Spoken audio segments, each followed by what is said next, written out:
राष्ट्रिय एकता तथा मेलमिलाप दिवस मनाउँदै कांग्रेस। पुस 16 गते किन मेलमिलाप दिवस मनाउँछ नेपाली कांग्रेसले? बीपी कोइरालाको नाम औपचारिकतामै सीमित। के थियो बीपी कोइरालाको मेलमिलाप नीतिको अन्तर्य? राजनेता बीपी कोइराला र उहाँले प्रतिपादन गर्नुभएको राष्ट्रिय एकता तथा मेलमिलाप दिवसको सान्दर्भिकता विशेष। The news review.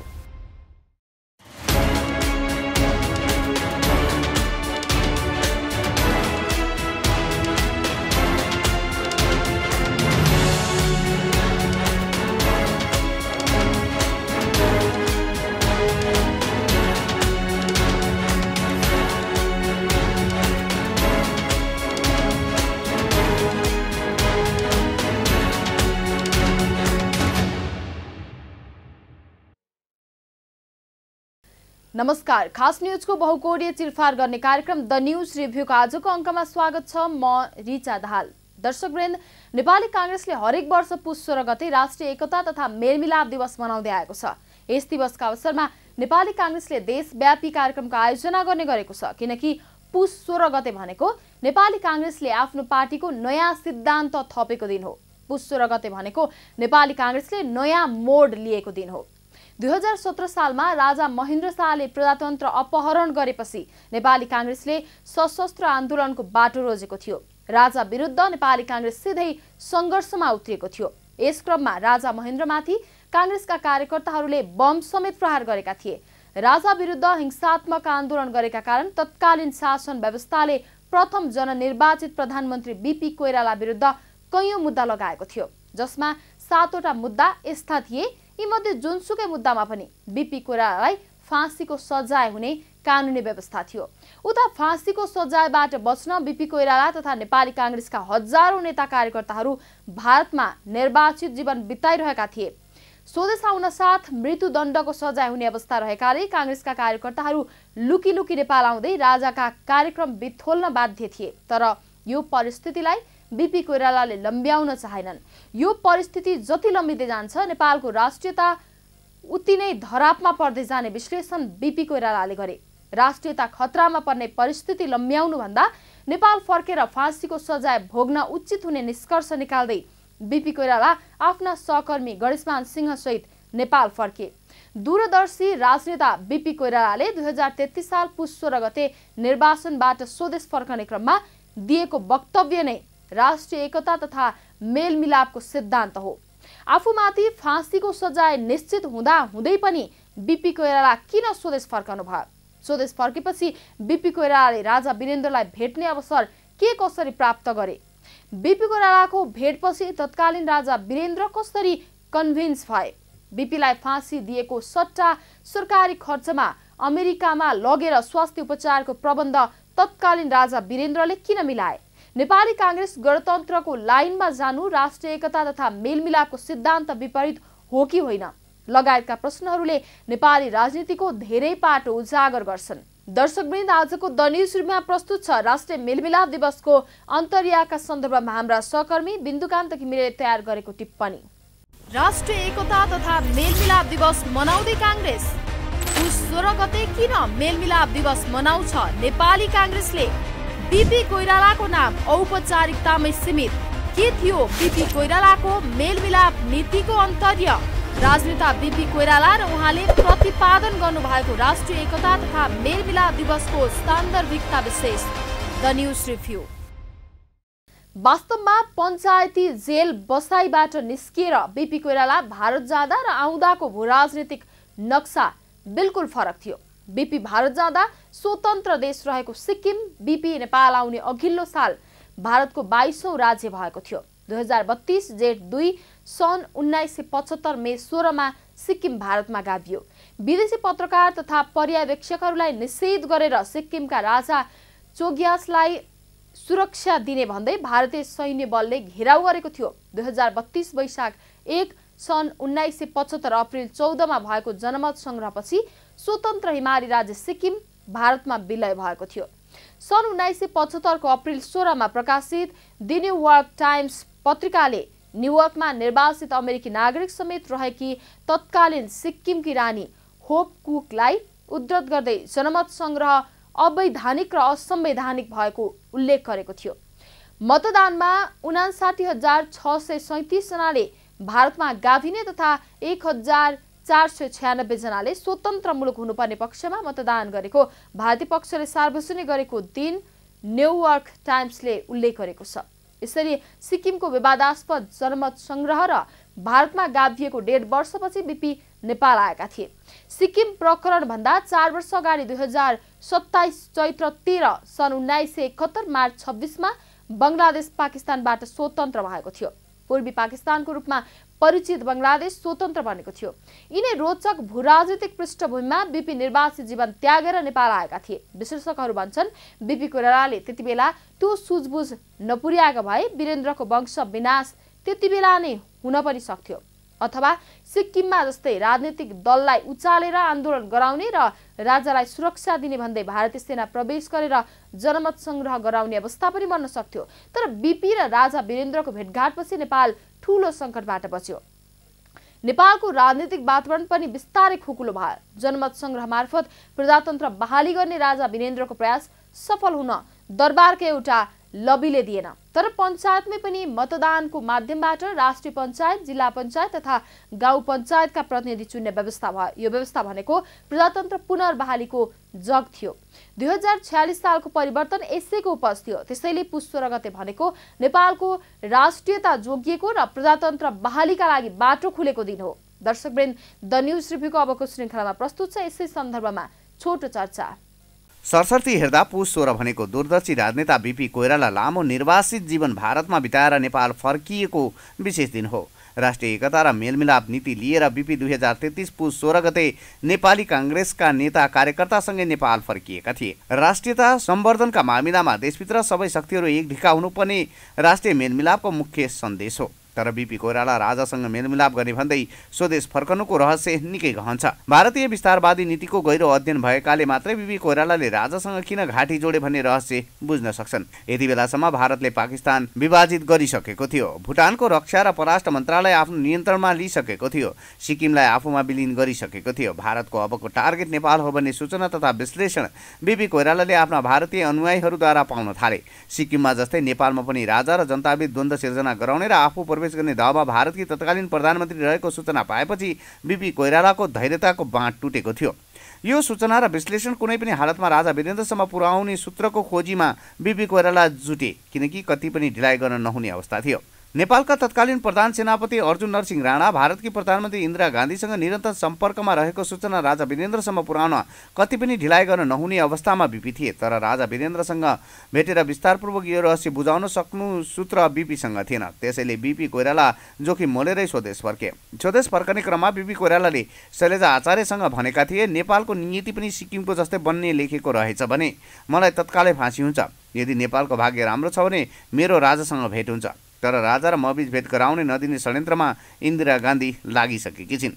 नभन्दै बिपी कोइराला त्रिभुवन अन्तर्राष्ट्रिय विमानस्थलमा उत्रने बित्तिकै पक्राउ गरेर फेरि सुन्दरीजल जेलमा राखियो। भारतीय लबीका पञ्चहरू बिपी कोइरालालाई फाँसी दिनुपर्छ भन्दै अभियान सुरु गरे। तर बिपी कोइरालाले राजाका निजी चिकित्सक मृगेन्द्र राज पाण्डे मार्फत राजा वीरेन्द्रसँग गोप्य भेटघाट गरी भयभरका सूचना दिए। यो सूचना पाए लगतै राजा वीरेन्द्रले मध्यरातमा राष्ट्र बैंकबाट डलर निकाल्दै तत्काल अमेरिका गएर स्वास्थ्य उपचार गर्न आग्रह गरे। राजा वीरेन्द्रले बिपीलाई भने, तिम्रो स्वास्थ्य अवस्था अत्यन्तै नाजुक छ। अहिलेको मुख्य आवश्यकता भनेको तिमी कुनै पनि हालतमा बाँचेर फर्कनुपर्छ। त्यसो भएपछि बिपी कोइरालाले भने, सरकार, मेरो स्वास्थ्य भन्दा देशको स्वास्थ्य महत्त्वपूर्ण हो। ख्याल गरी बक्सेला, यता फाँसीको सजाय दिनुपर्ने मान्छेलाई राज्यको ढुकुटी खर्च गरी अमेरिका उपचार गर्न पठाएको भन्दै दरबारभित्रै राजा वीरेन्द्रको विरोध भयो। खास गरी आमा र भाइहरूबाट चर्को विरोध भएपछि राजा वीरेन्द्रले प्रधान सेनापति परिवर्तन गरी देशलाई ठूलो सङ्कटबाट जोगाए।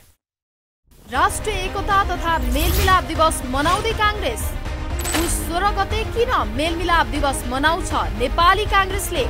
बिपी कोइरालाको नाम औपचारिकतामै सीमित के थियो बिपी कोइरालाको मेलमिलाप नीतिको अन्तर्य? राजनेता बिपी कोइराला र उहाँले प्रतिपादन गर्नुभएको राष्ट्रिय एकता तथा मेलमिलाप दिवसको सान्दर्भिकता विशेष द न्यूज रिभ्यू। नेपाली काङ्ग्रेसको सबैभन्दा ठूलो पर्व भनेको राष्ट्रिय एकता तथा मेलमिलाप दिवस हो। यो दिवस हरेक वर्ष पुस 16 गते पर्छ। तर यस वर्षको राष्ट्रिय एकता तथा मेलमिलाप दिवसमा केन्द्रीय कार्यालयमा आयोजित अन्तर्क्रिया कार्यक्रममा राष्ट्रवादी पार्टी राप्रपालाई आमन्त्रण गरेन। नेपाली काङ्ग्रेसका सन्त नेता कृष्णप्रसाद भट्टराईले पार्टी परित्याग गर्दै भनेका थिए, जुन दिन नेपाली कांग्रेसले संवैधानिक राज संस्थाको लाइन छाडेर गणतन्त्रको लाइन लियो, त्यसै दिनदेखि नेपाली कांग्रेसको मृत्यु भयो। कांग्रेसले गणतन्त्रको लाइन लिएपछि बीपी कोइरालाद्वारा प्रतिपादित मेलमिलाप नीतिको मृत्यु भइसकेको छ वा जीवितै छ भन्ने प्रश्नहरू पनि कांग्रेस वृत्तबाटै उठ्ने गरेका छन्। बीपी कोइरालाले अघि सारेको राष्ट्रिय एकता तथा मेलमिलापको नीतिलाई तत्कालीन राजा ज्ञानेन्द्र शाहले उल्लङ्घन गरेका हुन् कि नेपाली कांग्रेसले भन्ने विषयमा पनि बेला बेलामा कुरा उठ्ने गरेको छ। यस सन्दर्भमा सबैभन्दा पेचिलो प्रश्न हो, कांग्रेसले गणतन्त्रको लाइन लिनु भनेको बीपी कोइरालाद्वारा प्रतिपादित राष्ट्रिय एकता तथा मेलमिलाप नीति विरुद्ध हो कि होइन? राजा नरहे देश रहँदैनन्, राजाको घाँटी र मेरो घाँटी एउटै हो भन्ने कुरा बीपी कोइरालाले कुन परिस्थिति र कुन परिवेशमा भनेका होलान्? हुन त नेपाली कांग्रेसको इतिहास लेख्ने सन्दर्भमा शैलजा आचार्यको उपस्थितिमा बीपी कोइरालाले गणेशराज शर्मासँग भनेका थिए, म मरेपछि नेपाली कांग्रेसमा मेरो भूमिकाका बारेमा व्यापक भ्रम सृजना गर्ने प्रयास हुनेछ भन्ने मलाई पक्का छ। बीपीले भनेको यो कुरा जेल जर्नल किताबमा उल्लेख छ। बीपी कोइरालाको निधन भएको 41 वर्ष नागिसकेको छ। बीपी कोइरालाको प्रत्यक्ष सम्पर्कमा रहेर काम गर्नेहरू अब नेपाली कांग्रेसमा खासै धेरै छैनन्, भए पनि उनीहरू भूमिका शून्य छन्। त्यसैले यति बेला बीपी कोइरालाको विचारलाई अपव्याख्या गरिनु वा आफ्नो स्वार्थ अनुसार परिभाषित गरिनु ठूलो कुरा होइन। दर्शकवृन्द, द न्यूज रिभ्यूको अबको श्रृङ्खलामा प्रस्तुत छ यसै सन्दर्भमा छोटो चर्चा। बीपीको राजनीतिक जीवन खुल्ला किताब जस्तै छ, जसले पनि पढ्न बुझ्न सक्छ। तर बीपी कोइराला आफ्नो जीवनकालको अन्तिम अवस्थामा पुग्दा बीपी कोइरालालाई अचम्मको अनुभूति भयो। बीपीको त्यो अनुभूति हो, मेरो अनुयायी भन्नेहरू नै म प्रति भ्रम सिर्जना गर्ने गर्छन्। नेपाली कांग्रेस आफ्नो भूमिकाबारे भ्रम सिर्जना गरिनेछ भन्ने अनुभूति बीपी कोइरालालाई किन भयो भन्ने प्रश्न निकै पेचिलो छ। नेपाली कांग्रेसको स्थापना कालको सिद्धान्त राष्ट्रियता र प्रजातन्त्र हो। 2012 सालको वीरगञ्ज अधिवेशनपछि समाजवाद समेत समावेश गरी नेपाली कांग्रेसका आदर्श र सिद्धान्त स्थापित गरिएका छन्। यी आदर्श र सिद्धान्तका बारेमा कुनै विवाद छैन। शासकीय स्वरूप संसदीय शासकीय प्रणाली नै कायम छ। 2007 सालको क्रान्तिलाई सबै जनताको पहिलो क्रान्ति स्वीकार गरेकै छन्। यी सबै बीपी नेतृत्वको वैचारिकमा भएका हुन्। 2017 सालमा प्रजातन्त्रको हत्यापछि र 2025 सालमा जेलमुक्त भएपछि नेपालमा प्रजातन्त्र पुनर्स्थापन गर्न 2033 सालसम्म बीपीले सशस्त्र क्रान्तिको बाटो अपनाए। तर भू राजनीतिक परिदृश्य भएको उथलपुथल विश्लेषण गरी 2033 साल पुस 16 गते राष्ट्रिय एकता र मेलमिलापको नीति अन्तर्गत राजासँग न सङ्घर्ष न समर्पणको बाटो तय गरे। तर राजाको विरोध नगरे पनि राजाको स्थापना गरेको व्यवस्थासँग भने बीपीले सधैँ विरोध कायमै राखेका थिए। बीपीको राष्ट्रिय एकता तथा मेलमिलापको नीतिले नेपालमा जनमत सङ्ग्रह भयो र राजनीतिक पार्टीहरूका लागि केही खुकुलो भयो। त्यसैको जगमा 2046 सालको आन्दोलन र बहुदलीय व्यवस्था स्थापना भयो। बीपीको जीवनकालमा राजाले प्रजातन्त्र दिन मानेनन्। बीपीले आफै लेख्न आवश्यक ठानेको नेपाली कांग्रेसको इतिहास लेख्न बीपीलाई समय पुगेन। कांग्रेसको इतिहास शैलजा आचार्यले लेख्ने अपेक्षा बीपीको थियो, तर शैलजा आचार्यको निधन भयो। पुरुषोत्तम बस्नेतबाट नेपाली कांग्रेसको इतिहासको प्रारूप भने प्रकाशित भएको छ। बीपीका विचार, घटना दर्शाउने जेल जर्नल, आत्मवृत्तान्त लगायतका सामग्रीबाट नेपाली कांग्रेसको बारेमा जान्न सकिन्छ। नेपाली कांग्रेसले गणतन्त्रमा जाने निर्णय गरेपछि केही कोणबाट प्रश्न उठ्ने गरेको छ। कांग्रेसले बीपीको राष्ट्रिय एकता र मेलमिलापको नीति परित्याग गर्यो। गणतन्त्र बीपीको विचारको प्रतिकूल हो, यो प्रश्न गर्नेमा कांग्रेसभित्रको एउटा समूह पूर्व पञ्चको पार्टी राप्रपा र राजावादी रहेका छन्। अर्कोतर्फ गिरिजाप्रसाद कोइरालाले नेपालको राजनीतिक पार्टीहरूसँग सहमति, सहकार्य र एकता नै राष्ट्रिय एकता र मेलमिलापको नीतिको निरन्तरता हो भन्दै आए। यसरी बीपीको नीतिको निरन्तरता हो भन्ने व्याख्या गरेन। गिरिजाप्रसाद कोइरालालाई सैद्धान्तिक व्याख्या गरेर पुष्टि गर्नुमा कुनै रुचि पनि थिएन। त्यसरी बीपीको विचारलाई केही राजावादी प्रजातन्त्रवादी र केही राष्ट्रवादी प्रजातन्त्रवादी भनेर विवाद गरिएको देखिन्छ। निश्चय नै यो बीपीको भूमिकामा भ्रम उत्पन्न भएको भन्न नमिल्ने पनि उनको विचारमा बारे भ्रमित पार्ने विषय हो। राष्ट्रिय एकता तथा मेलमिलाप दिवस मनाउँदै कांग्रेस पुस 16 गते किन मेलमिलाप दिवस मनाउँछ? नेपाली कांग्रेसले बीपी कोइरालाको नाम औपचारिकतामै सीमित के थियो? बीपी कोइरालाको मेलमिलाप नीतिको अन्तर्य, राजनेता बीपी कोइराला र उहाँले प्रतिपादन गर्नुभएको राष्ट्रिय एकता तथा मेलमिलाप दिवसको सान्दर्भिकता विशेष। The news review. नेपालको सन्दर्भमा राजतन्त्रको पक्षमा बीपी खुला थिए। राजतन्त्रले प्रजातन्त्र स्वीकार गरेमा राजतन्त्र स्वीकार गर्न बीपीलाई आपत्ति थिएन। बीपीले समर्थन गरेको राज संस्था शासन गर्ने आकांक्षा राख्ने राज संस्था होइन, संविधानको अधीनस्थ रहने राज संस्था हो। राजाले आफूलाई संयमित राख्न सकेमा राज संस्था राष्ट्रको हित सम्वर्धन गर्न सर्वाधिक उपयुक्त हुन्छ भन्ने बीपीको विचार थियो। प्रजातन्त्र स्वीकार नगर्ने राष्ट्रस्थ बीपीलाई किमार्थ स्वीकार्य थिएन। यो विचार बीपीले बारम्बार व्यक्त गरेका छन्। प्रजातन्त्र स्वीकार नगरेको अवस्थामा राजतन्त्र पनि रहने छैन भनेर बीपीले बारम्बार चेतावनी युक्त विचार व्यक्त गरेका छन्। केही विश्लेषकहरू 2033 साल अघि र त्यसपछिको बीपीको विचारमा फरक छ भन्छन्। उनीहरू राष्ट्रिय एकता र मेलमिलापको नीति भनेकै राजासँग मेलमिलापको नीति हो। तसर्थ बीपी नेपालमा राजतन्त्रको पक्षमा थिए भन्दै भनेर बीपीलाई राजावादीहरूको रूपमा व्याख्या गर्छन्। तर मिहिन रूपमा बीपीको पुस 16 पक्षीय वक्तव्य, लेख र भाषणमा व्यक्त विचारलाई विश्लेषण गर्ने हो भने यो भनाइमा सत्यता पाइँदैन। यसका लागि सबभन्दा उपयुक्त सामग्री गणेशराज शर्माद्वारा सङ्कलित र सम्पादित पुस्तक राजा, राष्ट्रियता र राजनीति र फेरि सुन्दरी जल जेल डायरी हुन सक्छ। दर्शकवृन्द, द न्युज रिभ्यूको अबको श्रृङ्खलामा प्रस्तुत छ यसै सन्दर्भमा छोटो चर्चा। राष्ट्रिय एकता र मेलमिलाप भनेको राष्ट्रियता र प्रजातन्त्रलाई जोड्ने नीति हो। राजा, राष्ट्रियता र राजनीतिक पुस्तकको पृष्ठ 22 मा बीपी कोइरालाले भनेका छन् 2017 साल पुस 1 गतेको राजाको गलत कदमले प्रजातन्त्रलाई त कमजोर पारेन, त्योभन्दा बढी राष्ट्रियता कमजोर बनायो। अहिले राष्ट्रियता सर्वाधिक कमजोर अवस्थामा छ। तसर्थ राष्ट्रिय एकता र मेलमिलापको खाँचो छ। राष्ट्रियता र प्रजातन्त्र जोड्न सक्ने जुन नीति छ, राष्ट्रिय एकताको त्यसमा तपाईँ आउनुभयो भने कसैले पनि फुटाउन सक्दैन। यसरी बीपीले राष्ट्र र प्रजातन्त्र सँगसँगै प्राथमिकतामा राखेको देखिन्छ। बीपी कोइराला भनेको यो मुलुकको मूर्धान्य राजनेता हुन्। नेपालले अङ्गालेको अहिलेको शासन व्यवस्था बीपीकै मार्गदर्शन अनुसारको हो।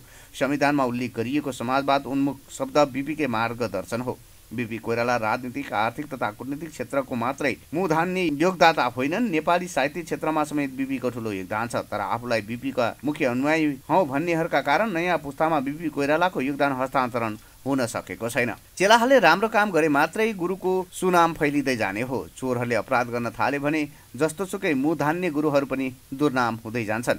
नेपाली काङ्ग्रेसको ब्यानरमा अहिले जे जस्ता गतिविधि भइरहेका छन्, जे जस्ता चरित्र व्यक्तिहरू नेपाली काङ्ग्रेसमा हाबी भएका छन्, त्यसले अझै पनि केही वर्ष निरन्तरता पाए भने बीपी कोइरालाको दुर्नाम सुरु हुनेछ। यस्ता गतिविधि नसच्याउने हो भने नाम नलिँदा र फोटो नटाङ्दा नै बीपीप्रति न्याय हुन्छ। राष्ट्रिय एकता तथा मेलमिलाप दिवस मनाउँदै काङ्ग्रेस पुस 16 गते किन मेलमिलाप दिवस मनाउँछ? नेपाली काङ्ग्रेसले बीपी कोइरालाको नाम औपचारिकतामै सीमित के थियो? बीपी कोइरालाको मेलमिलाप नीतिको अन्तर्य, राजनेता बीपी कोइराला र उहाँले प्रतिपादन गर्नुभएको राष्ट्रिय एकता तथा मेलमिलाप दिवसको सान्दर्भिकता विशेष। The news review. 2016 जेठदेखि 2017 पुससम्म बीपी कोइरालाले 18 महिना सरकारको नेतृत्व गरे। नेपालको वास्तविक स्वर्णयुग भनेको यही 18 महिना कालखण्ड हो भन्ने कुरा त्यस बेलाको सरकारले चालेका कदमले नै पुष्टि गर्छन्। धेरै ऐतिहासिक काम भएका थिए नेपालमा त्यति बेला। नेपाल असफल राष्ट्र हुनबाट जोगिएको त्यसैको बलमा हो। 2046 सालको परिवर्तन यता 4 वर्ष स्थायी शासनकाल बाहेक नेपाल बहुदलीय संसदीय व्यवस्था अन्तर्गत अगाडि बढिरहेको छ। तर 2016 जेठदेखि 2017 पुससम्म त्यो 18 महिने संसदीय कार्यकाल र 2047 साल यताको 30 वर्षीय संसदीय कार्यकालको तुलनै गर्न सकिन्न।